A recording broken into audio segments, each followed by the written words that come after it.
YouTubers, how are you? Thank you for visiting my channel. And here we go. It's pouring rain out here in the Soulkeeper's cabin. So you might hear that in the background. It's been boiling hot all day long. The plants are loving it though, let me tell you. So I promised you a short story or two about why I call this the Soulkeeper's cabin. Ooh, that's long. Maybe you want to grab a cup of coffee, maybe a cup of tea, make yourself comfortable. Okay, so here's a quick video with a few stories from the Soulkeeper's cabin. And depending on how much it rains in here, electric equipment, electronics, I might go inside and finish this. Otherwise, here's a bit of a story.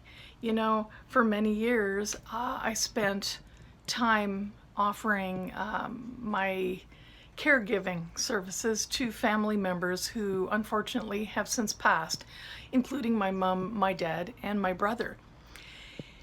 And you know, it takes its toll, and sometimes you feel that you're stressed beyond all belief. And you can, even though you're a magical practitioner, you can start just losing steam, you know? It's long-term stress, and sort of like I felt during COVID. So here's a refuge. This is a space. It is from reclaimed cedar shingles from out west in BC, and they would have ended up in the dump. We had people put it together for us, but we laid the foundation, including putting a witch bottle underneath to ensure this is a very sacred space. I do a lot of my magical workings in here, including herbal blends, oil blends, candle spells, you name it. As well as just generalized ritual, and of course all of my artwork, and I have done readings out here as well. Sometimes it's nice just to have a cup of tea or coffee at night because it's so peaceful. Even though we're in the city, we're about 10 minutes north of any major noise. We can still hear the rumblings on the side streets, but it's pretty peaceful overall. It isn't a big space, but you know, I think we have a responsibility, some of us, not all of you, as witches who live in an urban space, to think about colonization in terms of its effects on the environment, and perhaps put a little more time and energy into our urban spaces and urban farming, which a lot of people are doing. I'm so happy to see that. And growing herbs and just vegetables and just sustaining themselves and cutting down on, I guess, pollution from shipping and just taking care of the earth and reclaiming that space from overly manicured lawns, perhaps. Or like some folks do, just rip it all out and get plastic turf. You know, so a lot of people are doing that, and I hope I'm contributing to that as well as an urban witch, that I don't need to rush up north to connect deeply with the environment. I just got to put my toes a little more deeply into the ground and try to get past the concrete and steel and distractions a little bit. But the more I think we put our energy into city witching, the more we're making this a very sacred space, and we are healing the space. So there you have a little bit. And I'm going to talk also about how this came to be called the Soulkeeper's cabin.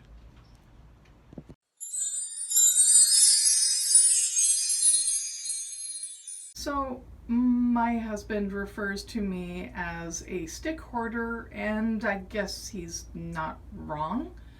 I resonate so deeply with wood and with sticks that I do collect them. I ended up making a lot of wands. Well, my husband certainly did a lot of the carving and stripping of bark, and I did consecration for those wands.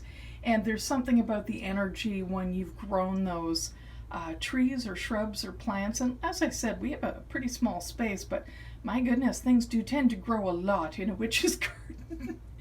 So that's why I kind of collect them. I also have Virginia Creeper, which is a really good thing for certain spells. We'll just leave that there.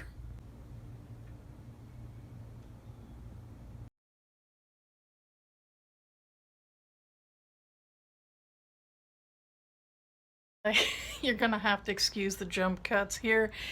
I'm so used to doing just taking a run at a video, as you may have seen from my other videos. So, you know, hang on to your mugs because this might be a little bumpy. Anyway, I believe I wanted to tell you about the Soulkeeper's cabin, and I was discussing a little bit about stress. So basically, beyond just talking about caregiving and long-term stress, well, that's pretty much what I'm talking about, the stress. And having a space or a refuge, regardless of it being another small room or even a closet-sized desk. I've had plenty of those, believe me. We've always come from rather compact spaces.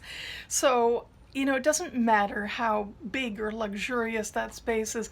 I think what's important is that you designate the space for your sacred work or for something very important to you creatively, which to me is sacred. Art is so sacred, right?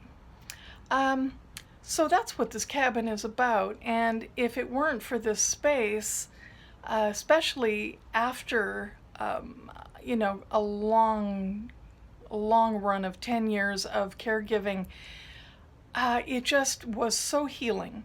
And interestingly, when I've had people here, even people who don't consider themselves particularly intuitive or psychic, have told me they've seen spirit here. And absolutely, there is spirit here. And it keeps my soul from splintering into many pieces. It's brought the pieces back together. And I feel that it also houses the souls of many ancestors and loved ones. And as I said, it doesn't matter what space you have to do that. It's just any little time or space that you designate to honoring ancestry and those who've passed and talking to spirit. You've created that. You've created that environment, and it's a wonderful feeling. So you too can have your soul keeper space. So I hope you enjoyed. That was a very quick little story. The rain has apparently stopped. The plants in the garden are once again happy.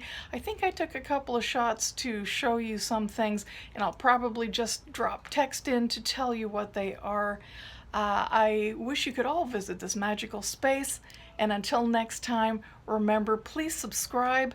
I don't think I have 500 subscribers yet, but if I do before I post this, I will also mention a giveaway in the description of the video below. So please leave your comments. Have yourselves a wonderful week. Thank you once again, and I will talk to you all soon. Bye-bye.